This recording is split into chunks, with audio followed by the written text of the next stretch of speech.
The Cat of the Canebrake by Frederick Stuart Greene. Sally? Oh, Sally, I'm a-going now. Jim Gant pushed back the limp brim of his rusty felt hat and turned colorless eyes toward the cabin. A young woman came from around the corner of the house. From each hand dangled a bunch of squawking chickens. She did not speak until she had reached the wagon. "Now, Jim, you ain't a-goin' to let them fellers down in Andalusia get you inter no blind tiger, are ye?" The question came out in a hopeless drawl. Hopeless, too, her look into the man's sallow face. "I ain't touched a drop in more'n 3 months, has I?" Jim's answer was in a sullen key. "Nah, Jim, you've been doin' right well lately." She tossed the chickens into the wagon, thoughtless of the hurt to their tied and twisted legs. "They're worth 2 bits apiece. That comes to $2, Jim. Don't you take a nickel less than that." Jim gave a listless pull at the cotton rope that served as reins. "Get up thar, mule," he called, and the wagon creaked off on wobbling wheels down the hot, dusty road. The woman looked scornfully at the man's humped-over back for a full minute, turned and walked to the house, a hard smile at her mouth. Sally Gant gave no heed to her drab surroundings as she crossed the short stretch from road to cabin. All her 22 years had been spent in this far end of Alabama, where one dreary, unkempt clearing in the pine woods is as dismal as the next. Comparisons which might add their fuel to her smoldering discontent were spared her. Yet, unconsciously, this bare, grassless country, with its flat miles of monotonous pine forests, its flatter miles of rank canebrake, served to distill a bitter gall, poisoning all her thoughts. The double cabin of Jim Gant, its 2 rooms separated by a dog trot, an open porch cut through the center of the structure, was counted a thing of luxury by his scattered neighbors. Gant had built it 4 years before, when he took up the land as his homestead and Sally for his wife. The labor of building this cabin had apparently drained his stock of energy to the dregs. Beyond the necessary toil of planting a small patch of corn, a smaller one of sweet potatoes, and fishing in the sluggish waters of Pigeon Creek, he now did nothing. Sally tended the chickens, their one source of money, and gave intermittent attention to the half-dozen razorback hogs, which, with the scrubby mule, comprised their toll of livestock. As the woman mounted the hewn log that served as a step to the dog trot, she stopped to listen. From the kitchen came a faint noise, a sound of crunching. Sally went on silent feet to the door. On the table, littered with unwashed dishes, a cat was gnawing at a fish head, a gaunt beast, its lean flanks covered with wiry fur, except where ragged scars left exposed the bare hide. Its strong jaws crushed through the thick skull-bone of the fish as if it were an empty bird's egg. Sally sprang to the stove and seized a pine knot. "Doggone your yaller hide!" she screamed. "Get out of here!" The cat wheeled with a start and faced the woman, its evil eyes glittering. "Git, you yaller devil!" the woman screamed again. The cat sprang sidewise to the floor. Sally sent the jagged piece of wood spinning through the air. It crashed against the far wall, missing the beast by an inch. The animal arched its huge body and held its ground. "You varmint, I'll get you this time." Sally stooped for another piece of wood. The cat darted through the door ahead of the flying missile. "I'll kill you yit," Sally shouted after it. "And he can't hinder me neither." She sat down heavily and wiped the sweat from her forehead. It was several minutes before the woman rose from the chair and crossed the dog trot to the sleeping room. Throwing her faded sunbonnet into a corner, she loosened her hair and began to brush it. Sally Gant was neither pretty nor handsome, but in a country peopled solely by pine woods crackers, her black hair and eyes, clear skin, and white teeth made her stand out. She was a woman and young. To a man, also young, who for 2 years had seen no face unpainted with the sallow hue of chills and fever, no eyes except faded blue ones framed by white straggling lashes, no sound teeth, and the unsound ones stained always by the snuff stick, she might easily appear alluring. With a feminine deftness, Sally recoiled her hair. She took from a wooden peg a blue calico dress, its printed pattern as yet unbleached by the fierce suns. It gave to her slender figure some touch of grace. From beneath the bed she drew a pair of heavy brogans, a shoe fashioned, doubtless, to match the listless nature of the people who most use them, slipping on or off without hindrance from lace or buckle. As a final touch, she fastened about her head a piece of blue ribbon, the band of cheap silk making the flash in her black eyes the brighter. Sally left the house and started across the rubbish-littered yard. A short distance from the cabin, she stopped to look about her. "I'm dog-tired of it all," she said fiercely. "I hates the house. I hates the whole place, and more'n all, I hates Jim." She turned, scowling, and walked between the rows of growing corn that reached to the edge of the clearing. Here began the pine woods, the one saving touch nature has given to this land. Beneath the grateful shade she hastened her steps. The trees stood in endless, disordered ranks, rising straight and bare of branch until high aloft their spreading tops caught the sunlight. A quarter of a mile brought her to the lowland. She went down the slight decline and stepped within the canebrake. Here gloom closed about her. The thickly growing cane reached to twice her height. Above the cane the cypress spread its branches, draped with the sad, gray moss of the south. No sun's ray struggled through the rank foliage to lighten the sodden earth beneath. Sally picked her way slowly through the swamp, peering cautiously beyond each fallen log before venturing a further step. Crawfish scuttled backward from her path to slip down the mud chimneys of their homes. The black earth and decaying plants filled the hot, still air with noisome odors. Thousands of hidden insects sounded through the dank stretches their grating calls. Slimy water oozed from beneath the heavy soles of her brogans. Green and purple bubbles were left in each footprint, bubbles with iridescent oily skins.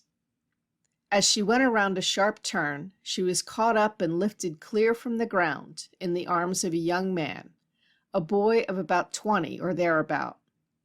"Oh, Bob, you scared me. You certainly are rough." Without words, he kissed her again and again. "Now, Bob, you quit. Ain't you had enough?" Could I ever have enough? "Aw, Sally, I love you so." The words trembled from the boy. "You certainly ain't like none of 'em round here, Bob." There was some pride in Sally's drawling voice. "I never seed none of the men folks act with gals like you does." "There's no other girl like you to make them." Then, holding her from him, he went on fiercely, "You don't let any of 'em try it, do you?" Sally smiled up into his glowing eyes. "You knows I don't. They'd be afeard of Jim." The blood rushed to the boy's cheeks. His arms dropped to his side. He stood sobered. "Sally, we can't go on this way any longer. That's why I asked you to come to the river today." "What's a going to stop us?" A frightened look crossed the woman's face. "I'm going away." She made a quick step toward him. "You ain't lost your job on the new railroad?" "No. Come down to the boat where we can talk this over." He helped her down the bank of the creek to a flat-bottomed skiff and seated her in the stern with a touch of courtesy before taking the cross seat facing her. "No, I haven't lost my job," he began earnestly, "but my section of the road is about finished. They'll move me to another residency further up the line in about a week." She sat silent a moment, her black eyes wide with question. He searched them for some sign of sorrow. "What can I do after you're gone?" There was a hopeless note in her voice. It pleased the boy. "Well, that's the point. Instead of letting them move me, I'm going to move myself." He paused that she might get the full meaning of his coming words. "I'm going away from here tonight, and I'm going to take you with me." "No, no, I dasn't." She shrank before his steady gaze. He moved swiftly across to her. Throwing his arms around her, he poured out his words. "Yes, you will. You must. You love me, don't you?" Sally nodded in helpless assent. "Better than anything in this world?" Again Sally nodded. "Then listen. Tonight at 12, you come to the river. I'll be waiting for you at the edge of the swamp. We'll row down to Bruton. We can easily catch the 6:20 to Mobile, and once there, we'll begin to live," he finished grandly. "But I can't. Are you crazy? How can I get away and Jim right in the house?" "I've thought of all that. You just let him see this." He drew a bottle from beneath the seat. "You know what he'll do to this. It's the strongest corn whiskey I could find." "Oh, Bob, I'm a scared to." "Don't you love me?" His young eyes looked reproach. Sally threw both arms about the boy's neck and drew his head down to her lips. Then she pushed him from her.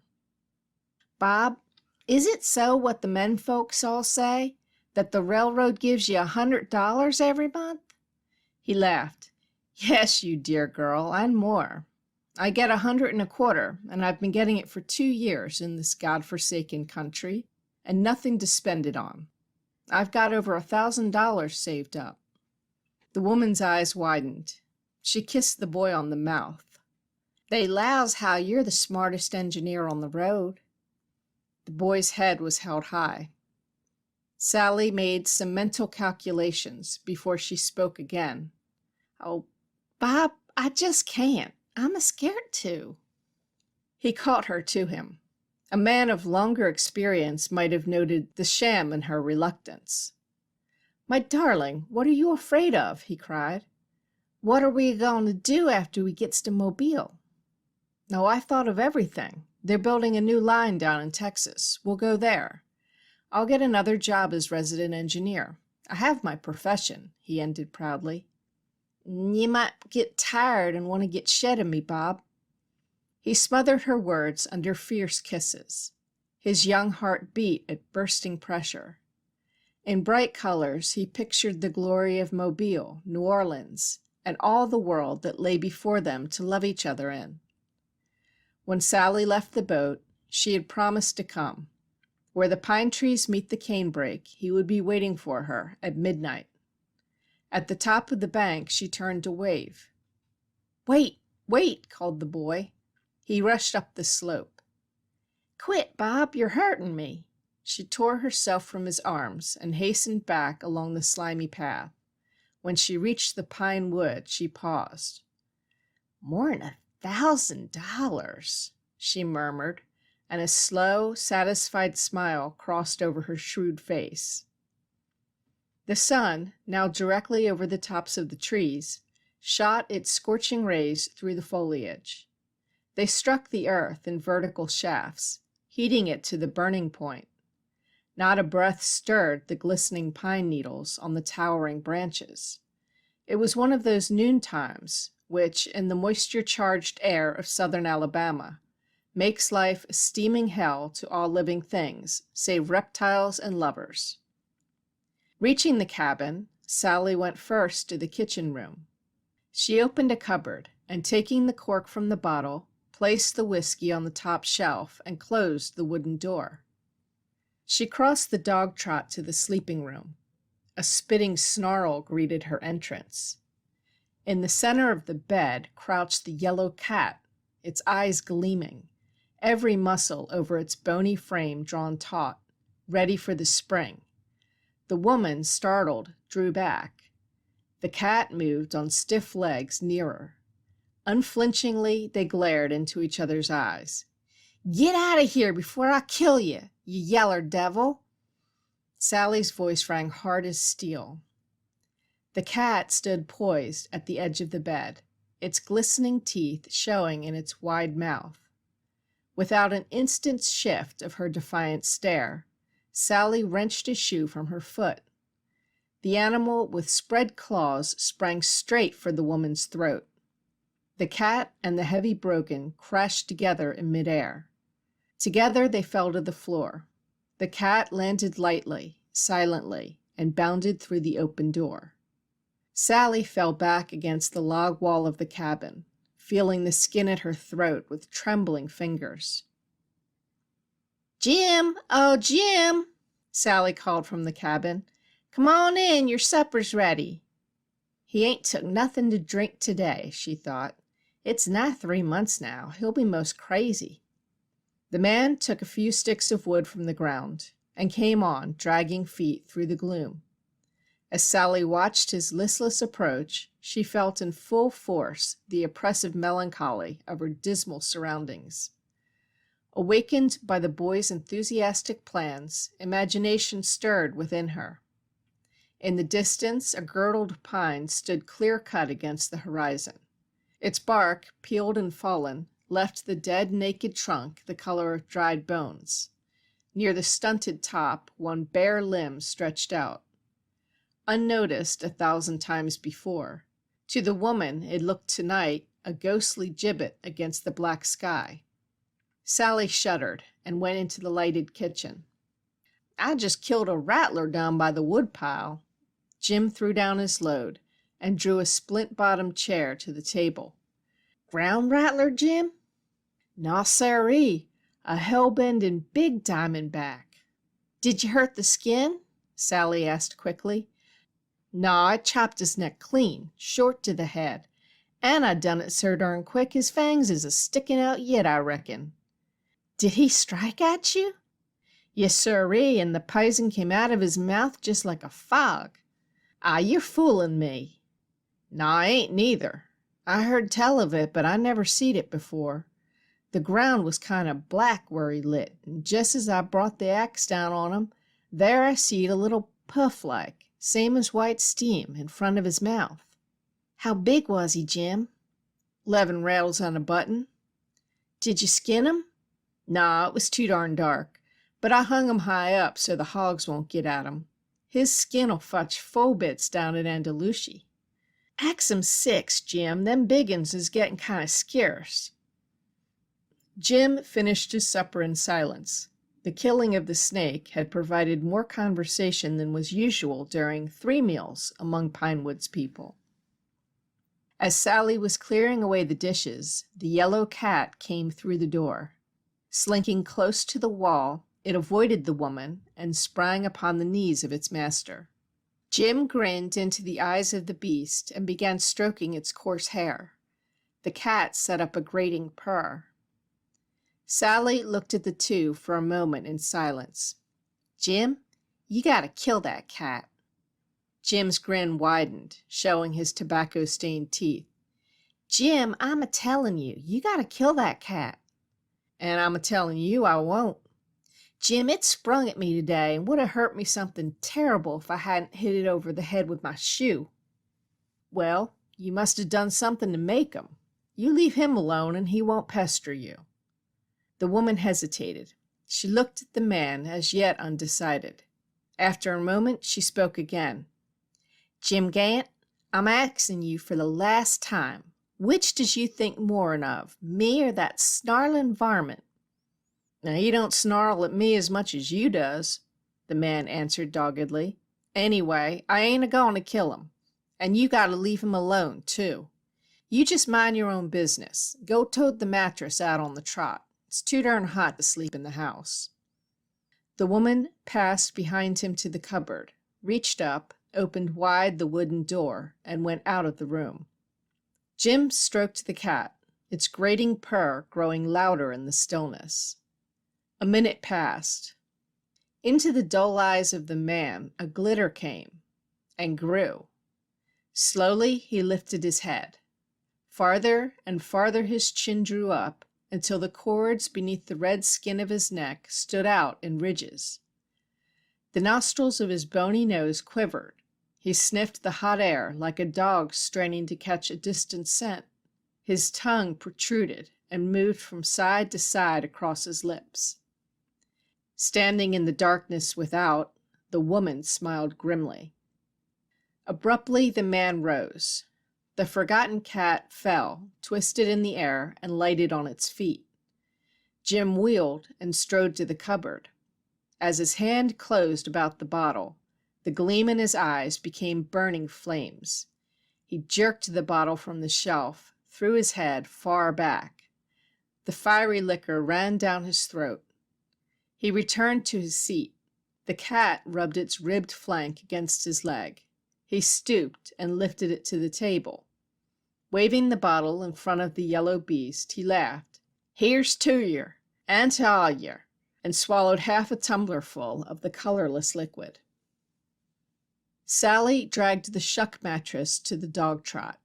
Fully dressed, she lay, waiting for midnight. An hour went by before Jim shivered the empty bottle against the log wall of the kitchen. Pressing both hands hard upon the table, he heaved himself to his feet, upsetting the candle in the effort. He leered at the flame and slapped his bare palm down on it. The hot, melted wax oozed up, unheeded, between his fingers. Clinging to the tabletop, he turned himself toward the open door, steadied his swaying body for an instant, then lurched forward. His shoulder crashed against the doorpost. His body spun halfway round. The man fell flat upon his back, missing the mattress by a yard. The back of his head struck hard on the rough boards of the porch floor. He lay motionless, his feet sticking straight up on the doorsill. The yellow cat sprang lightly over the fallen body and went out into the night. Wide-eyed, the woman lay, watching. After moments of tense listening, the sound of faint breathing came to her from the prone figure. Sally frowned. "He's too no-count to get killed," she said aloud, and turned on her side. She judged from the stars it was not yet 11. Drowsiness came. She fell into uneasy slumber. Out in the night, the yellow cat was prowling. It stopped near the woodpile. With extended paw, it touched lightly something that lay on the ground. Its long teeth fastened upon it. The cat slunk off toward the house. Without sound, it sprang to the floor of the dog trot. Stealthily, its body crouched low, it started to cross through the open way. As it passed the woman, she muttered and struck out in her sleep. The cat flattened to the floor. Near the moving arm, the thing it carried fell from its teeth. The beast scurried out across the opening. The night marched on to the sound of a million voices calling shrilly through the gloom. The woman awoke. The stars glowed pale from a cloudy midnight sky. She reached out her right hand, palm down, to raise herself from the bed, throwing her full weight upon it. 2 needle points pierced her wrist. A smothered cry was wrung from her lips. She reached with her left hand to pluck at the hurt place. It touched something cold, something hard and clammy, some dead thing. She jerked back the hand. A scream shivered through the still air. Pains, becoming instantly acute, unbearable, darted through her arm. Again she tried to pull away the torturing needle points. Her quivering hand groped aimlessly in the darkness. She could not force herself a second time to touch the dead, clinging thing at her wrist. Screaming, she dragged herself to the man.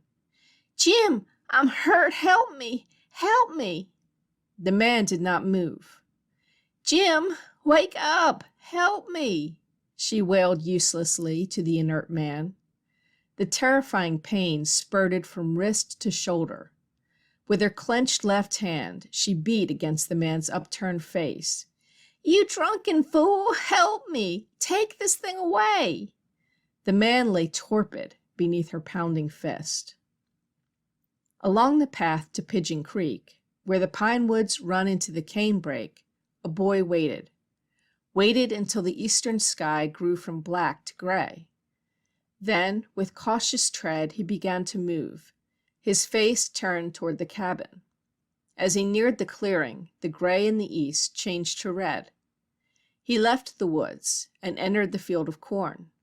His footfalls made no sound on the earth between the furrows. At the cabin, he drew close against the wall and listened. A man's heavy breathing reached his straining ears. Slowly, he moved toward the opening in the middle of the house. Above the breathing, he heard a grating noise. Between the deep-drawn breaths and the grating, another sound came to him, a harsh, rhythmic scratching. The edge of the sun rose abruptly above the flat earth, sending light within the opening. The boy thrust his head around the angle. A yellow cat was sitting at the foot of the mattress. From its throat, grating purrs came in regular measure. Between each purr, the beast's spread claws clutched and released the stiff ticking. Beyond lay the man. Between the cat and the man, stretched across the shuck bed, was the woman, her glassy eyes staring up into the grinning face of the cat. From her shoulder, reaching out toward the boy, was a vivid, turgid thing, a hand and arm puffed beyond all human shape. From the swollen wrist, its poisoned fangs sunk deep into an artery, hung the mangled head of a snake. The swaying corn blades whipped against the boy's white face as he fled between the rows.